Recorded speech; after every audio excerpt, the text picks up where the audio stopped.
This is Cruise News Today with Doug Parker. After 10 sea days, Princess Cruises' Sun Princess docked in Fort Lauderdale early this morning. This is after delays from Hurricane Milton pushing back its arrival.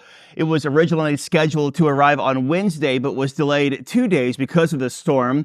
The ship also had a series of medical emergencies while waiting out the storm and eventually waited the storm out just south of Florida. Sun Princess's transatlantic cruise began in Southampton on September 23rd and is now home for the Caribbean season. It'll take its first revenue cruise on Monday. And Carnival Panorama has emerged from dry dock with some new additions. Launched in 2019, the ship underwent some general maintenance, a new paint job, and refurbished spaces such as adding a smoke-free casino in the old Carnival kitchen space. It'll pick up guests in Singapore and head back to its home port of Long Beach, California. And a 2-night cruise to nowhere, like the good old days. That's what Carnival Elation is doing tomorrow when it returns to Jacksonville. Now, the ship was supposed to leave yesterday on a 4-night sailing, but because of the storm, it was hanging out in the Florida Straits, which is just south of Florida.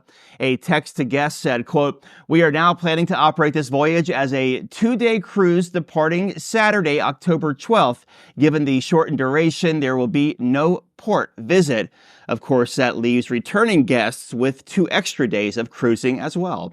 And the photo of the week comes from Ben of Cruise Fever of Port Everglades, reopening to marine traffic late yesterday. Thanks for sending this in, Ben. You can send yours in, Doug at cruiseradio.net. All photos are subject to broadcast. And cruise line stocks were mixed on Thursday. Carnival up 1%, 20.39. Royal Caribbean up slightly, 193.39.